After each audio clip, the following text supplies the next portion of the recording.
11 জনে উপস্থিত এক উধারবন্দের সরকারি স্কুলে শিক্ষার নামে চরম তামাশা।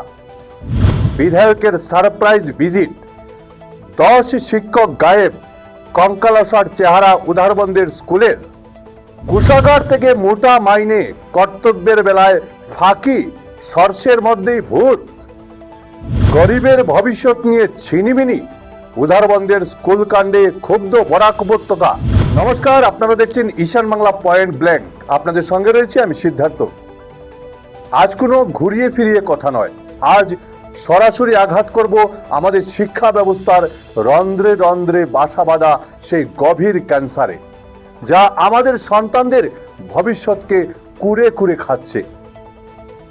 আমরা আজ প্রশ্ন তুলব সেই তথাকথিত সমাজ গড়ার কারিগরদের বিরুদ্ধে, যারা মাসের শেষে সরকারি কোষাগার থেকে মোটা অঙ্কের বেতন ঠিকই পকেটে পুড়ছেন, কিন্তু কর্তব্যের নামে গরিবদের ছেলেমেয়েদের ভবিষ্যৎ নিয়ে ছিনিমিনি খেলছেন।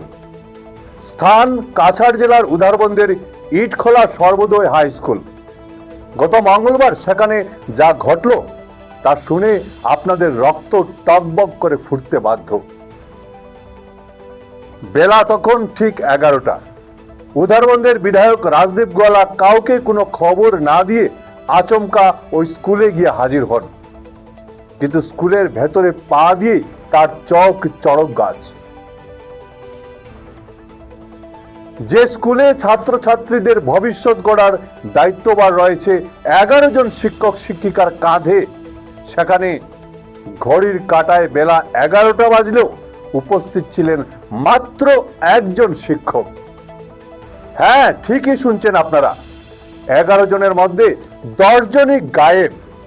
স্কুল যেন কোনো শিক্ষা প্রতিষ্ঠান নয়, শিক্ষকদের ইচ্ছে মতো আসার এক অখণ্ড অবসরের আখড়া। স্কুলের এই কঙ্কালসার চেহারা দেখে ক্ষোভে ফেটে পড়েন বিধায়ক। তিনি এক মুহূর্ত সময় নষ্ট না করে স্কুল চত্বর থেকেই সরাসরি ফোন করলেন স্কুল ইন্সপেক্টরকে। কর্তব্য ফাঁকি দেওয়া এই গুরুতর অভিযোগে অভিযুক্ত ওই 10 জন শিক্ষক শিক্ষিকার বিরুদ্ধে ব্যবস্থা নিতে কড়া নির্দেশ দিয়েছেন তিনি, এবং ওই স্কুলের এই ফাঁকিবাজ শিক্ষকদের একাংশকে অন্যত্র বদলি করার তিনি নির্দেশ দিয়েছেন। कोई थे आइसे और टीचरों आए तो स्टूडेंट केमने टीचर ना आइले स्टूडेंट पढ़ार लगे आइबो नी स्कूले।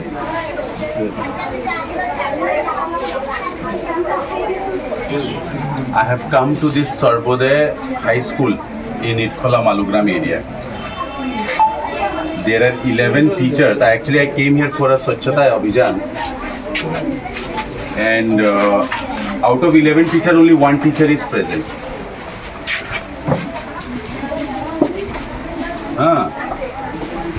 Out of 11 teachers, only one teacher is present, and one grade 4 is present.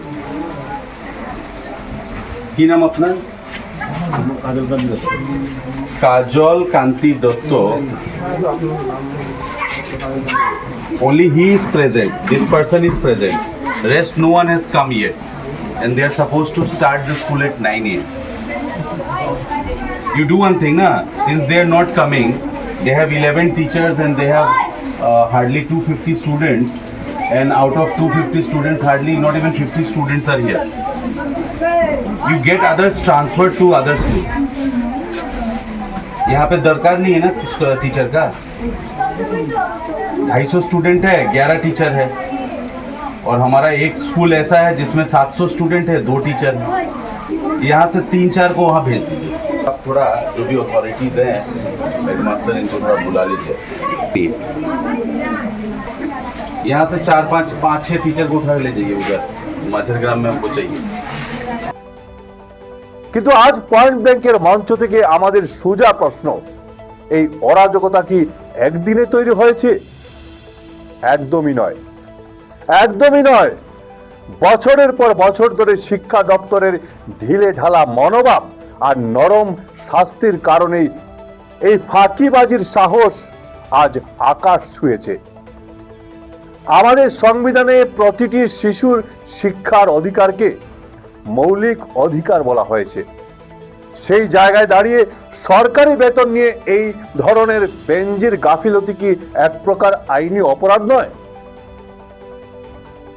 আজ ডিজিটাল নজরদারি আর বায়োমেট্রিক হাজিরার যুগেও কিভাবে প্রশাসনের চোখে ধুলো দিয়ে একসঙ্গে 10 জন শিক্ষক বেপাত্তা হয়ে যান, তা ভেবেই সাধারণ মানুষের মনে ক্ষোভের আগুন জ্বলছে। সরকার যেখানে সরকারি স্কুলের ভুল পাল্টাতে কোটি কোটি টাকা ঢালছে, সেখানে খুদ শিক্ষকদের একাংশের এই চরম দায়িত্বহীনতা সরকারের সমস্ত সদিচ্ছাকে বুড়ো আঙ্গুল দেখিয়ে দিচ্ছে। আইন বিশেষজ্ঞরা বলছেন, এই ব্যাধি দূর করতে শুধু একটা নামমাত্র সকোজ নোটিশ বা সাময়িক বদলি করলে চলবে না। সরকারি চাকরি বিধি বা কন্ডাক্ট রুলস কঠোরভাবে প্রয়োগ করে এমন নজিরবিহীন শাস্তি দিতে হবে যাতে বাকিদের বুকও কেঁপে ওঠে। এখন দেখার বিষয়, জেলা শিক্ষা দপ্তর সত্যি কোনো কড়া অ্যাকশন নেয় কিনা, নাকি বরাবরের মতো ফাইল চাপা দিয়ে এই চরম সত্যকে আড়াল করে দেওয়া হয়। আজ পয়েন্ট ব্ল্যাঙ্কের চাবুকটা আমরা আপনাদের হাতেই তুলে দিচ্ছি। সাধারণ দর্শক হিসাবে আপনাদের কি মতামত? সরকারি স্কুলে পড়াশোনার এই বেহাল দশা এবং শিক্ষকদের এই চরম অনুপস্থিতির অভিযোগে কি শুধু একটা সতর্কবার্তাই যথেষ্ট, নাকি এই ফাঁকিবাজ শিক্ষকদের কড়া আর্থিক ও আইনি শাস্তি হওয়া উচিত, যাতে আর কোনোদিন কেউ শিশুদের ভবিষ্যৎ নিয়ে এমন তামাশা করার সাহস না পায়?